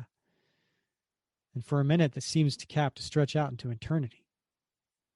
Arnold Roth lies deathly still. Then, finally, his eyelids flutter. He raises his trembling head. Arnie, old friend, are you all right? Forget about me, Steve. Michael's dead. My Michael's dead. And you just stood there and let it happen. And Zemo's still at the top looking down. Look, Steve Rogers, upon the face of your oldest, dearest friend, and see the hatred reflected there. Oh, his initial anger will pass, but from this day on, he will never see with untainted eyes again. And this is but the first of your life unraveling, Steve Rogers. The first of many. And so we cut to Bernadette. Bernie's getting her purse, and she's walking up the steps to her apartment, and she's thinking to herself, Bernadette Rosenthal, you've got to clean this pocketbook one of these days. It's getting so a team of archaeologists couldn't find your keys in this mess. You look perturbed, gorgeous. Do you think I could help? Steve, you're back. Obviously. But when that Runciter woman called you away on business, I thought I wouldn't see you again for days, maybe weeks. Wild horses couldn't keep me away from you, Bernie. Oh, Steve, and he comes up and embraces her. I've got plans for us, my darling. Big plans. To be continued. That I'll tell you, that Primus, he cuts a fine jib, you know? He can really play the part, Rick. I was just thinking to myself, like, you know, in a comic book, you got guys pretending to be other guys all the time. But, you know, it does require that you suspend the imagination a bit, right? Because clearly, if I was going to pretend to be you, Rick, I would have to know what conversation you had with your dear sweet one yesterday. Because if you were going to pretend to be me, my wife would be asking you exactly what she said yesterday, and that deceit would end quite quickly. So, well, that's a great point. I mean, when we had our conversation with DeMatteis back in episode 13, he pointed out, he's like, of course Bernie's going to recognize that Steve as Captain America. He said, like, listen, if I was out and about with my wife and I put on a costume and put on a mask and she saw me and heard me talking, she'd know it was me, you know? So yeah, it totally makes sense. Now, This is our last issue, 278, and it is Captain America launching. In the background, we see Zemo's face, and we see the castle, and we see fire burning underneath, and we see his friend Arnie crying. Something bad's happened here because Cap says, Zemo, you've pushed me too far. Uh-oh. That's a great pose too, by the way. I like that. Yeah, totally. Cap means business. He does. So this one for 278 has a cover date of February 1983. Same crew, DeMatteis, Zeck, Beatty, Sharen, Morelli, Grunwald. This one's titled, Oh, Thus Be It Ever. So, Bob, where does Oh, Thus Be It Ever come from? Do you know? I'm drawing a blank on that one. Right? Oh, Bob. It's from the Star Spangled Banner. Is it really? It is. So, I mean, the Star Spangled Banner. It's like the fourth verse or what? It's the fourth stanza. Yeah. When we sing a song, we only do the first one. Right. Most of us don't know that. We're bad Americans, but lack of patriotism. I know, Burnside right? would be pissed. Yeah. My language people. Yeah. Burnside would be very unhappy about it. Yeah. No, it's beginning of the fourth stanza of the Star Spangled Banner. Oh, thus be it ever, when freemen shall stand between their loved homes and the war's desolation. All right, folks, that's his audition tape for the Super Bowl next year. All right. So we're back where we left off, and Arnie's basically telling Steve, he's dead. Michael's dead, Cap, and you just stood there and let it happen. In a shadow-haunted castle somewhere in Mexico, death has reached out its bony hand and driven a wedge between two old and dear friends. There's so much Captain America wants to say to Arnie Roth, but for once, words escape him, and he can only stare. And remember, 48 hours earlier, a mammoth mutate had kidnapped Arnie and his roommate, Michael, from S.H.I.E.L.D. Manhattan headquarters. They were the bait meant to lure Cap into the waiting arms of the orchestrator of this discordant symphony of vengeance. The son of Baron Zemo. Zemo blamed the shield slinger for his villainous father's death, the collapse of his family, and his own grotesque disfigurement. Aided by the creature called Primus, who revealed to Zemo the hidden secrets of genetic engineer Arnim Zola, the new Baron began his two-pronged plan to destroy the private life of Steve Rogers, the man behind Captain America's mask. First, the shape-shifting Primus was sent out into the world to take Rogers' place. Then, Arnie and Michael's minds were transferred into two mutate bodies. The man-rat named Vermin did the rest. You could have stopped Vermin from killing that thing Michael was trapped inside of. You could have stopped him, but you didn't. Why didn't you, blast it? Why didn't you? Arnie, please. Listen to me. I tried. Lord, no, I tried, but I was beaten. Dazed. I couldn't move fast enough to... Don't touch me. I thought you were my friend. I thought I could trust you. But I can't. He passed out. The strain of having his consciousness phased from his body to that mutates and back again was too much for him. Exactly, Captain. But when he awakens, his newborn hatred will be no less vibrant. He will never forgive you for what you have done. Never. Zemo. Yes, Captain, shout that name. Let it ring so loudly that even in death my mother and father can hear it. Let them know they did not suffer in vain. Their child has avenged them. I had hoped to keep you alive, Captain, so that you could witness, from a distance at least, Primus's desecration of your identity. But I realize now that every free moment is pregnant with the potential for escape, and that I cannot allow. So I think you shall die, dear Captain, but die knowing that even after your passing, the fate of Steve Rogers and all those he holds dear will still be in Zemo's hands. And then he has a sinister laugh. And what of me, master? Must your loyal servant Vermin stand and die beside your most hated enemy? Master! Save your breath, Vermin. He's gone. Only his pets have stayed behind. And then we see Arnie. Oh, no, no, no, no, no, no, no, no, no. And all those mutates start converging. Consciousness returns to Arnie Roth, and he instantly wishes it hadn't. Better, he thinks, to have died unknowing than live face to face with this.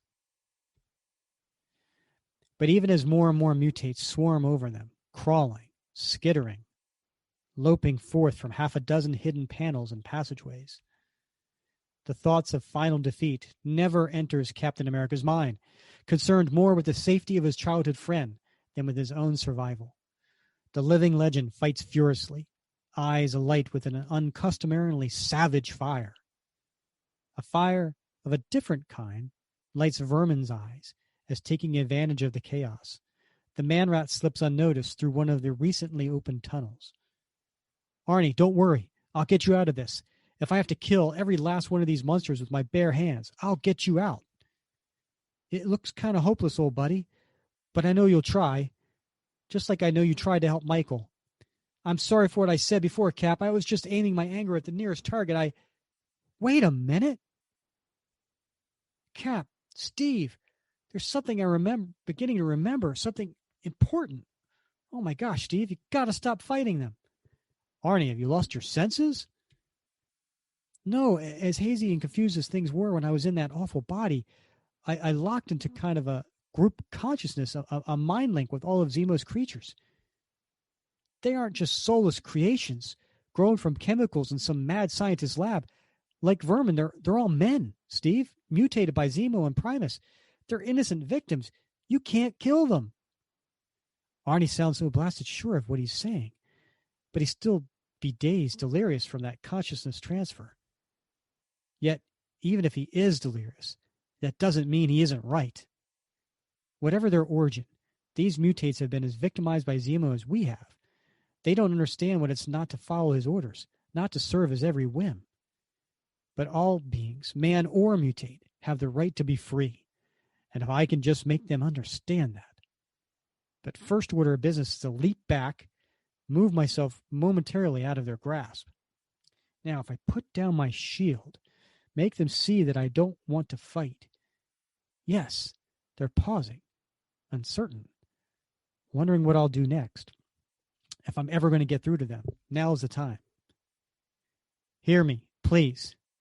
Before you take another step, before you exact another death in Zemo's name, hear what I have to say. I've watched you all carefully. I've seen intelligence in your actions. I've seen loyalty in your ranks. And even so, I allowed your appearances to repel me. I allowed myself to think you as monsters. I was wrong. You're not monsters. What I see reflected so clearly in your eyes right now proves that to me. But if you're not monsters, why are you allowing yourself to be treated as monsters? Why are you bending knee to an angry, demented man who cares nothing for you?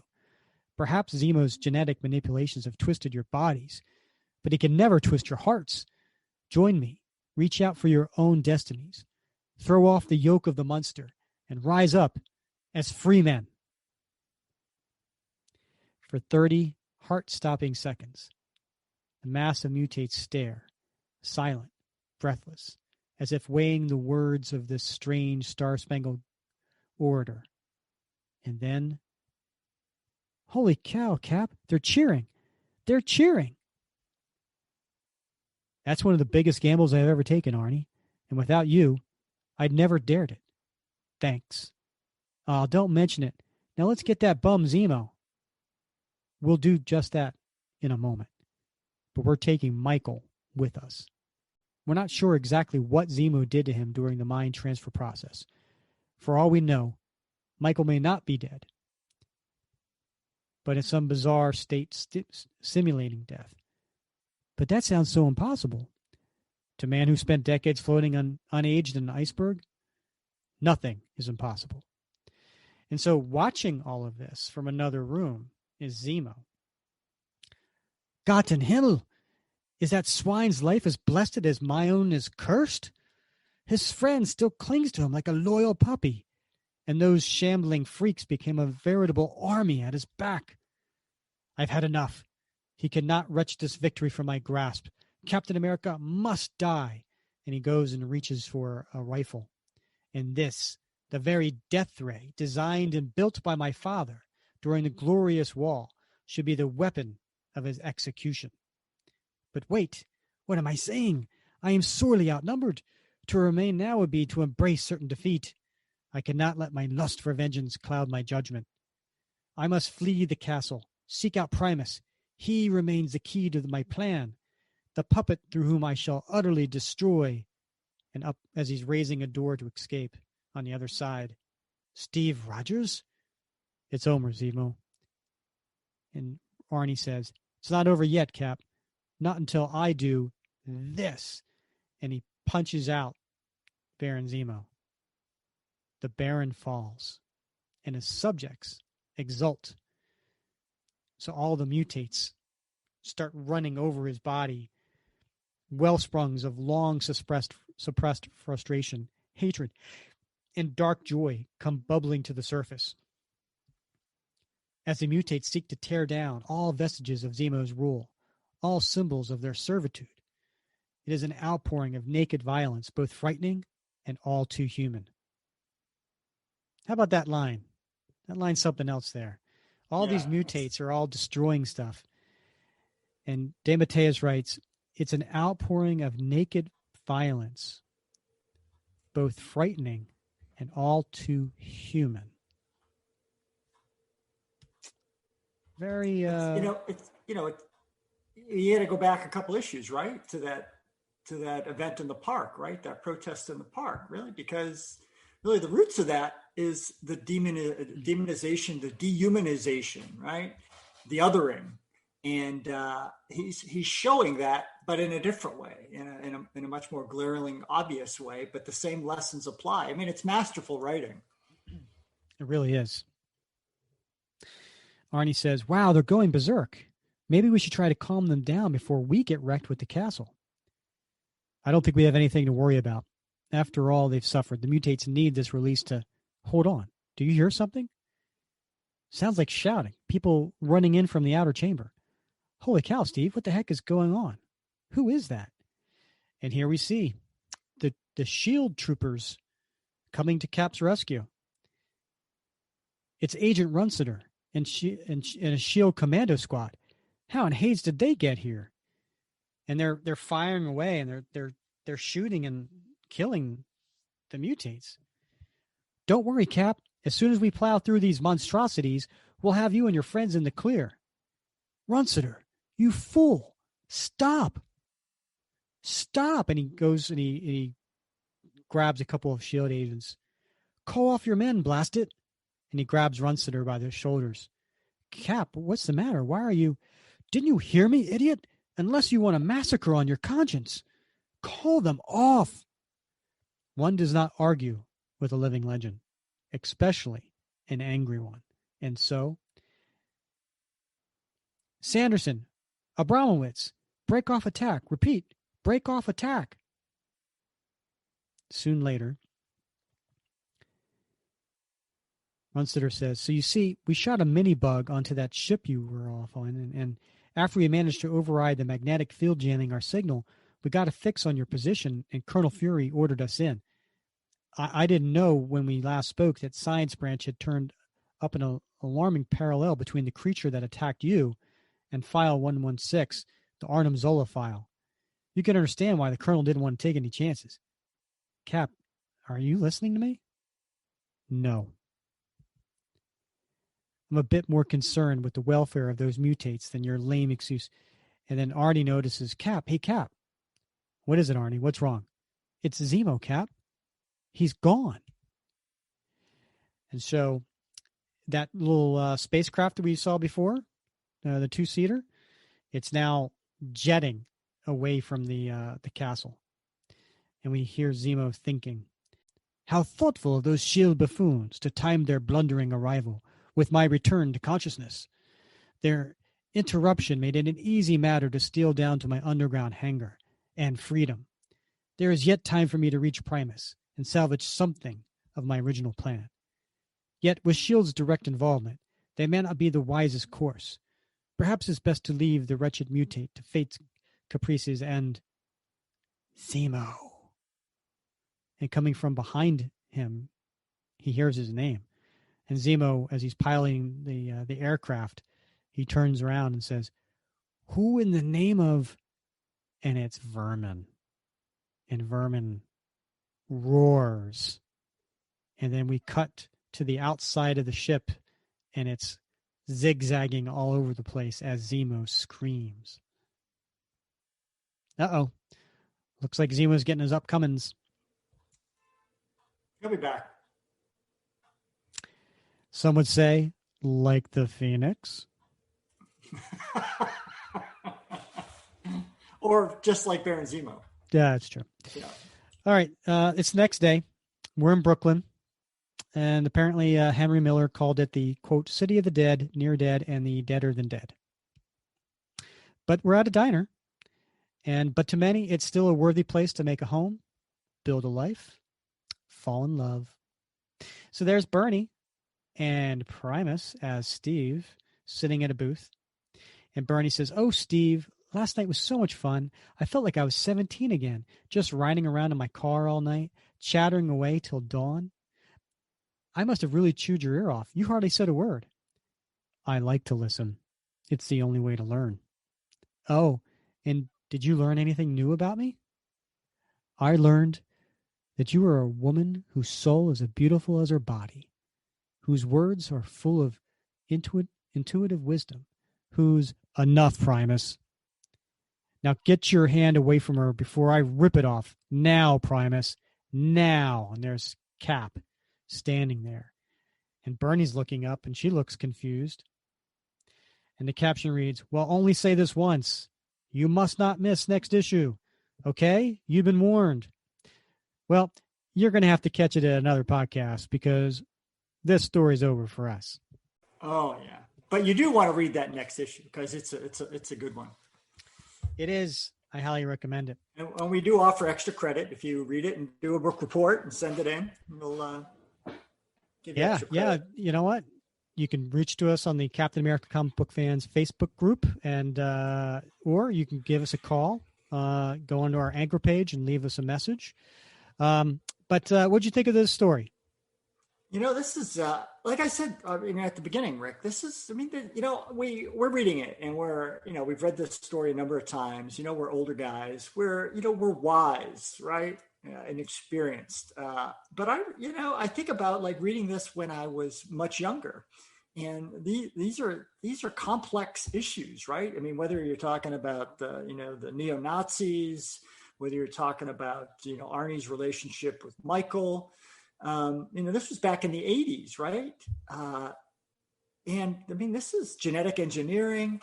These are really revenge, tough subjects for preteens, teens, young adults to wrestle with. And I think, I just think DeMatteis did a great job sort of weaving those in a way to really teach some valuable lessons as well as entertain.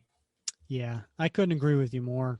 There were so many levels to the story. And of course, we're not doing the art justice. I mean, Zeck and Beatty did a fantastic job, with these fantastical creatures, with the mutates, the castle, the angles, the actions, lots of action scenes, some tender moments, fantastic job. And I think the biggest thing from this is, DeMatteis brought back Zemo, right? He made him relevant. I mean, he made him, to me, like Helmut Zemo has quite surpassed Heinrich Zemo as a major Cap villain. And if you have your pen and paper handy, I highly recommend you go to episode 9, which is our top 10 Captain America villains not named the Red Skull, because we all know he'd be number 1. And we get into Zemo in there, and I'm not going to give it away where he ranks, but let's just say it's pretty high. Yeah, it's between 1 and 10. We can tell you that much. Yeah, no, it's great. The thing about Zemo is, he's such a complex villain, right? Because he's gone on obviously to grow and evolve in different ways.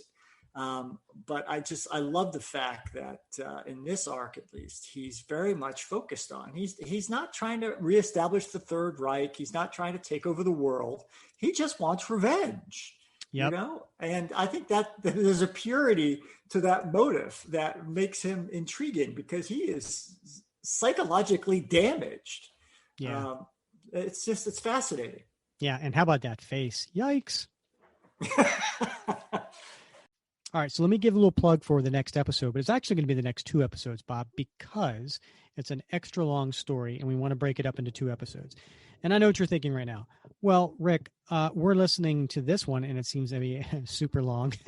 Sorry, we I don't know. We got off on tangents. Hopefully you're still listening, but anyway, Bob, Falcon and Winter Soldier, introduced to fans who have not familiar with the comics to a character by the name of Isaiah Bradley. And it was revealed that he was an early super soldier back in World War II. And some bad things were done to him. So there was a story, and this is based on the comic book, called The Truth, Red, White, and Black. And I think, when did this come out? Like 2007, I want to say? 2007, I think, yeah. Okay. And it's a 7-issue miniseries. We're going to do the next 2 episodes, and we're going to break it up at episode 33 and episode 34. We'll break up those 7 issues. But a lot of people want to hear this story, and because they're unfamiliar with the character, and it's a compelling story, and it's a hard story. It does some retconning. So if you're a truist, you need to have an open attitude, but I think it's a story that's worth hearing, and it's difficult to find because I think they maybe made a hardcover. Those are long out of print, and try finding the individual issues right now. They're going for a mint, and so you had 2 copies.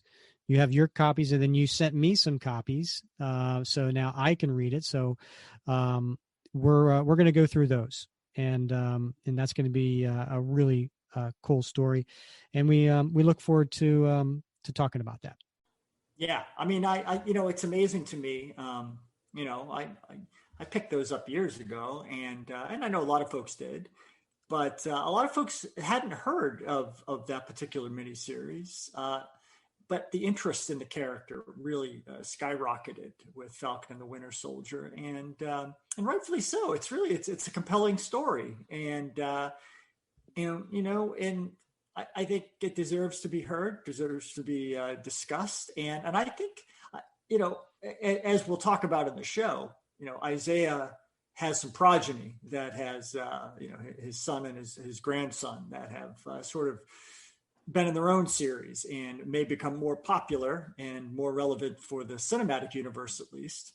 And so I think it's cool to sort of look where those stories began with Isaiah himself. Yep. So we will cover those over the next 2 episodes. So Bob, as always, has been a thrill wrapping cap with you. Oh yeah. This was fun, Rick, and there were some stumbles along the way, my friend, but we made it through. All right. He's Bob Lucius. I'm Rick Verbanis, and you've been listening to the Captain America Comic Book Fans Podcast.